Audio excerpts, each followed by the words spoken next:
আমি সেই টেকনিকটা এবং সেই বিষয়টি আমি তোমাদেরকে শিখিয়ে দিব।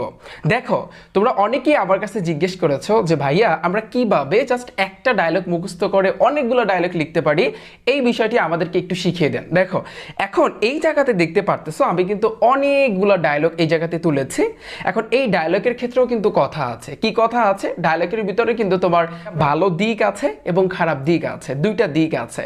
সো ডায়লগ যেমন আমি এই জায়গাতে যে ডায়লগগুলো তুলেছি, physical exercise, tree plantation, reading newspaper, learning English, অর্থাৎ importance of learning English. So এইরকম ডায়লগগুলো তোমরা যদি একটু বিগত বছরের দিকে যদি খেয়াল করো, দেখো এগুলো বারবার বিভিন্ন বোর্ডে বারবার আসছে। একটু যদি বিগত বছরের কোশ্চেনগুলো দেখো তাহলে কিন্তু তোমরা বুঝতে পারবা। সো এখন তোমরা কিভাবে জাস্ট একটা মুখস্থ কইরা সবগুলো লিখতে পারবা, আজকে আমি সেটাই তোমাদেরকে শিখিয়ে দিব।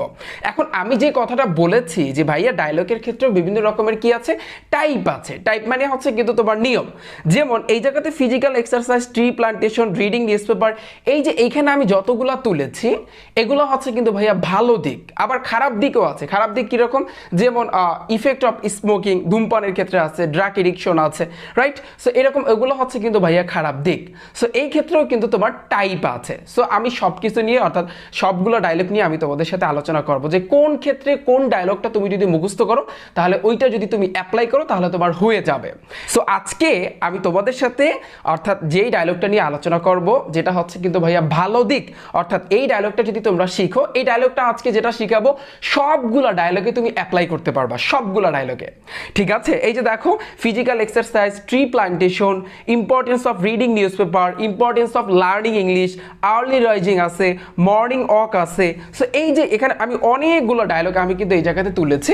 সো এইগুলা ভাইয়ারা তোমরা কিভাবে একটা ডায়লগ মুখস্থ করে সবগুলা লিখতে পারবে আমি কিন্তু সেটাই তোমাদেরকে দেখিয়ে দেব। আচ্ছা, তাহলে এখন একটু খেয়াল করো, একটা জিনিস মনে রাখবা যে ভাইয়া শুরুর দিকে আমি এই যে দেখো আমি যা যা লিখেছি এগুলো কিন্তু তুমি প্রত্যেকটা ডায়লগে তুমি অ্যাপ্লাই করবা, প্রত্যেকটা ডায়লগে, তাতে যে টাইপের ডায়লগ হোক না কেন প্রত্যেকটা ডায়লগের ক্ষেত্রে আমি এইখানে যা লিখেছি সবগুলো তুমি কি করবা? অ্যাপ্লাই করবা।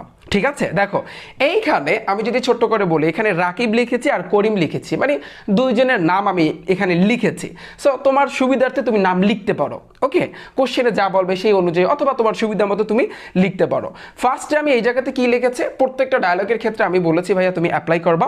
যে এখানে দেখো রাকিব হ্যালো গুড মর্নিং, এটা লিখবা প্রথমে, এই শেষ কিন্তু প্রথম একটা লাইন কিন্তু শেষ। তারপর করিম কি বলছে? গুড মর্নিং, শেষ, দুইটা লাইন কিন্তু শেষ। আমরা জানি ডায়লগের ক্ষেত্রে আসলে লাইন লিখতে হয় টোটাল 12টা। সো 12টা লিখলে বেটার, 12টার উপরে লিখলে আরো ভালো হয়। ঠিক আছে? সো দেখো আমি এখানে যা লিখছি এই জায়গাতে, এখানে যা আমি লিখেছি এখানে অলরেডি 12টা লাইন হইয়া গেছে।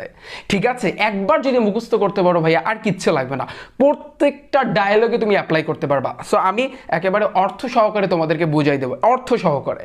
ঠিক আছে? যদি কারো অর্থ জানা লাগে অবশ্যই একটু সাইডে লেখা রাখো, বেটার হবে তোমার জন্য। কারণ ইংরেজি শেখার সিস্টেমই হয়েছে কিন্তু এইটা, আগে তোমার বাক্যের অর্থ জানতে হবে, শব্দের অর্থ জানতে হবে, এরপর তুমি ইংলিশটা পড়বা।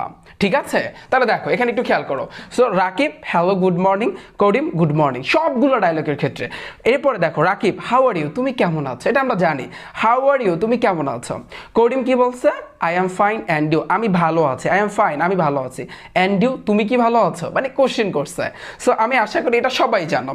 এরপরে রাকিব বলছে I am also fine friend, আমি ভালো আছি, I am also fine friend, আমি ভালো আছি বন্ধু। What are you doing now, এই যে দেখো what are you doing now অর্থ কি? তুমি এখন কি করো। Okay? So what are you doing now অর্থ হবে কি? তুমি এখন কি করো। প্রত্যেকটা ডায়লগের ক্ষেত্রে, প্রত্যেকটা ডায়লগের ক্ষেত্রে, তাতে ভালো দিক থাকুক খারাপ দিক থাকুক আর যাই থাকুক না কেন, প্রত্যেকটা ডায়লগের ক্ষেত্রে আমি এখন যা দেখাবো সবগুলো ডায়লগের ক্ষেত্রে অ্যাপ্লাই করবা। ওকে? সো এরপরে দেখো করিম বলছে কি I am reading an essay, আমি একটা এসে পড়তেছি অ্যাবাউট সম্পর্কে, তুমি যেই সম্পর্কে, এই যে দেখো এখানে আমি যে লিখেছিলাম কি কি লিখেছিলাম, আমি ফিজিক্যাল এক্সারসাইজ লিখেছিলাম, ট্রি প্লান্টেশন লিখেছিলাম, তারপর learning importance of learning English, আবার importance of reading newspaper. So এগুলো সম্পর্কে আমি কিন্তু লিখেছিলাম। সো তুমি যেই সম্পর্কে আলোচনা করতে চাচ্ছ বা ডায়লগের যেই টপিকটা যেই বিষয়টা এটা এই জায়গাতে তুমি খালি করে লেখা দেবা, এই যে ড্যাশের এই জায়গাতে লিখে দেবা যে I am reading an essay, আমি একটা এসে পড়তেছি অ্যাবাউট সম্পর্কে, ধরো suppose importance of learning English, সামনে লিখে দেবা। অথবা লিখে দিতে পারো কি ট্রি প্লান্টেশন অথবা ফিজিক্যাল এক্সারসাইজ, এখানে লিখে দেবা।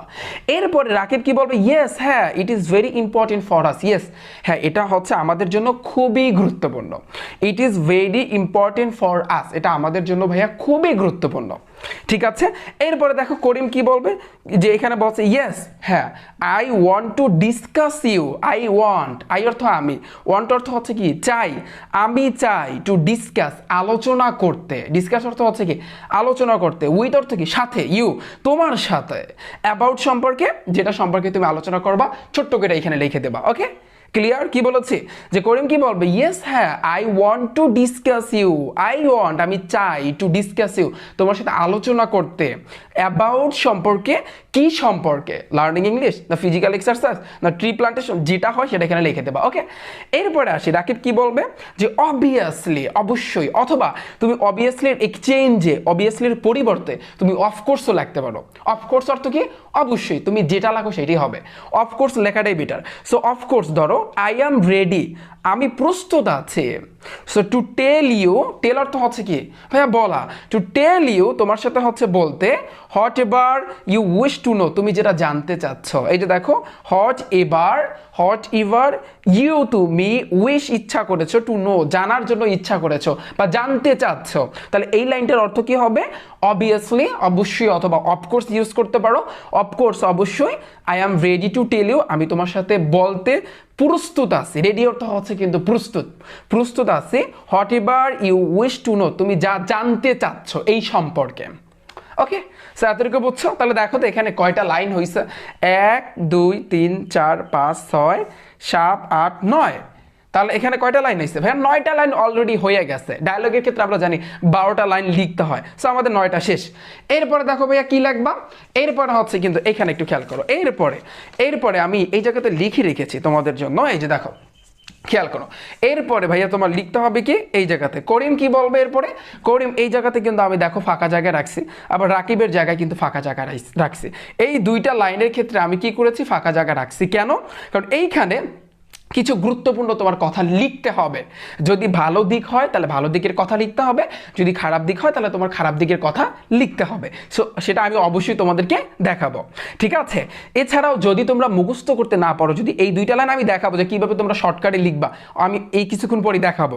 তারপরও যদি কোনো সমস্যা হয়, যদি তোমাদের যে মুখস্থ করতে না পারো, তাহলে এই আমি যতটুকু লিখেছি ওই যে আমি তোমাদেরকে দেখাইছি, আবার এই যে এতটুকু লিখলেই হয়ে যাবে। দেখো তাহলে এই দুইটা লাইন পরে আমি আলোচনা করতেছি। এবার দেখো করিম কি বলবে, ওকে ইউ আর রাইট তুমি সঠিক বলেছো, ঠিক আছে।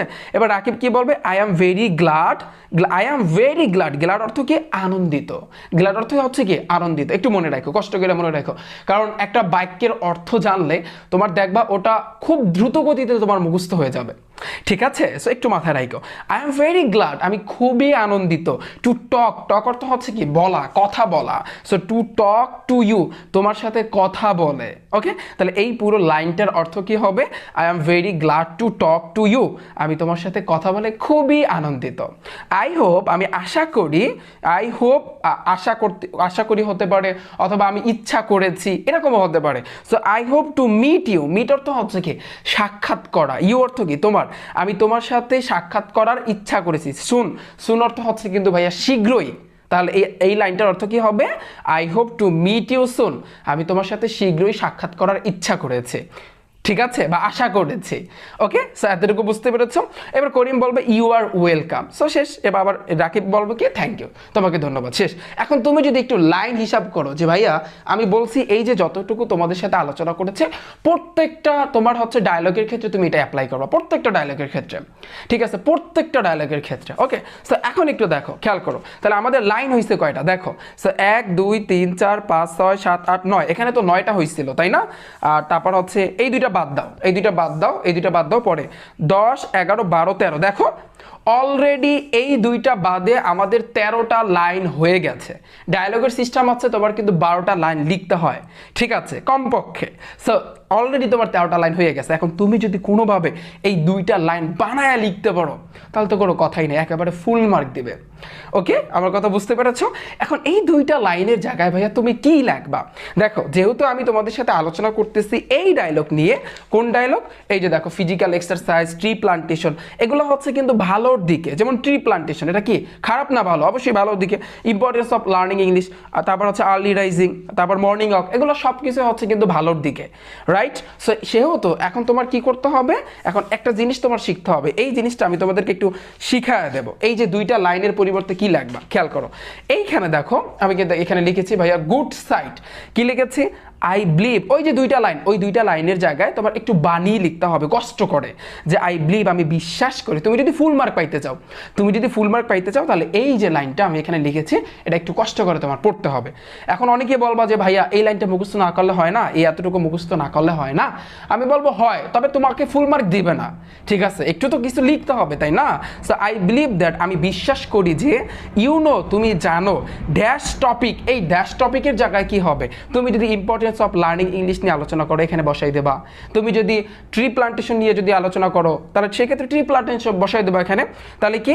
আই বিলিভ দ্যাট, আমি বিশ্বাস করি যে, তুমি জানো এই ট্রি প্লান্টেশন টপিক, এই সম্পর্কে তুমি জানো, যেটাই হোক না কেন এখানে তুমি বসাই দেবা। It is very useful for our life. It is very useful, এটা আমাদের জন্য প্রয়োজনীয়। ইউজফুল অর্থ হচ্ছে কি? প্রয়োজনীয়। ইট অর্থ এটি, ইজ অর্থ হয়, এগুলো তো সবাই জানো। So it is very useful for our life. Useful অর্থ হচ্ছে কিন্তু প্রয়োজনীয়, ফর অর্থ জন্য, আওয়ার আমাদের লাইফ, আমাদের জীবনের জন্য প্রয়োজনীয়। ওকে, এরপরে দেখো, it is blessing for all. এটি হয় ব্লেসিং, মঙ্গলজনক। এটা কি বলে? অর্থ কি? মঙ্গলজনক, ফর অল, সবার জন্য মঙ্গলজনক। ওকে, ইট হেল্পস, এটা সাহায্য করে, টু মেক, তৈরি করতে, আওয়ার আমাদের। এই যে দেখো, মেক অর্থ তৈরি করা, হেল্প অর্থ সাহায্য করা। তাহলে ইট হেল্পস, এটা সাহায্য করে, টু মেক, তৈরি করতে, আওয়ার আমাদের, লাইফ সাকসেসফুল, আমাদের জীবনকে সফল করতে সাহায্য করে। ঠিক আছে, এরপরে ইট অলসো, এটা আরো মেনি সাপোর্টিং রেজাল্ট, মানে হচ্ছে কি এটার অর্থটা কি হবে? এটার অ্যাকচুয়ালি অর্থটা হবে, এটার কিন্তু আরো অনেক মানে হচ্ছে ভালো দিক আছে। It also many supporting result, আসলে এটার অর্থটা অ্যাকচুয়ালি যেটা আরো কিন্তু অনেক ভালো দিক আছে। ওকে, এতটুকু পারবা না কষ্ট করে? কি বলেছি? আই বিলিভ দ্যাট, আমি বিশ্বাস করি যে, তুমি জানো ড্যাশ টপিক, এই বিষয়টা সম্পর্কে জানো। টপিক অর্থ হচ্ছে কিন্তু বিষয়। ওকে, ইট ইজ ভেরি ইউজফুল, এটা খুবই প্রয়োজনীয় বা হচ্ছে ফর আওয়ার লাইফ, আমাদের জীবনের জন্য। ঠিক আছে, so it is blessing for all, এটা সবার জন্য মঙ্গলজনক। ইট হেল্পস, এটা সাহায্য করে, টু মেক আওয়ার, তৈরি করতে, আমাদের লাইফ, আমাদের জীবনকে সাকসেসফুল, মানে হচ্ছে সফল করতে কি করে থাকে? অর্থাৎ সাহায্য করে থাকে। ইট অলসো, এটা আরো মেনি সাপোর্টিং রেজাল্ট, এটার আরো অনেক ভালো দিক আছে। ওকে, এতটুকু পারা যাবে। সো এই আমি তোমাদের সাথে আলোচনা করলাম যে ভাইয়া ভালো দিক যদি থাকে তাহলে সেই ক্ষেত্রে তোমরা কিভাবে মানে হচ্ছে একটা ডায়লগ লিখবা, ঠিক আছে? এবং আমি এই জায়গাতে যতটুকু লেখা দিচ্ছি খেয়াল করো, এইখানে আমি যা যা লেখা দিছি, এই দুইটা লাইনে একটু কষ্ট কইরা ভাইয়া কি করতে হবে? একটু কষ্ট কইরা এই যে দুইটা লাইনে, এই দুইটা লাইনে কিন্তু তোমার এখান থেকে একটু বানিয়ে বানিয়ে লিখতে হবে। ঠিক আছে, একটু বানিয়ে লিখতে হবে, এখান থেকেই লিখবা, একটু হেরফের করে দুইটা লাইনে লিখবা। তাহলে দেখো তোমার লাইন হচ্ছে কিন্তু টোটালি 15টা লাইন হচ্ছে। ওকে, সো আমি আশা করি তোমরা সবাই বুঝতে পেরেছো। তাহলে আজকে আমি তোমাদের সাথে আলোচনা করলাম, যদি ভালো দিক থাকে, tree plantation, physical exercise, reading news paper, তারপর লার্নিং ইংলিশ, তারপর হচ্ছে কিন্তু মর্নিং ওয়াক, তারপর হচ্ছে ভিলেজ লাইফ, সো এগুলা, তারপর হচ্ছে আর্লি রাইজিং, এগুলো তোমরা কিভাবে মানে হচ্ছে লিখতে পারবা আমি সেটা তোমাদের সাথে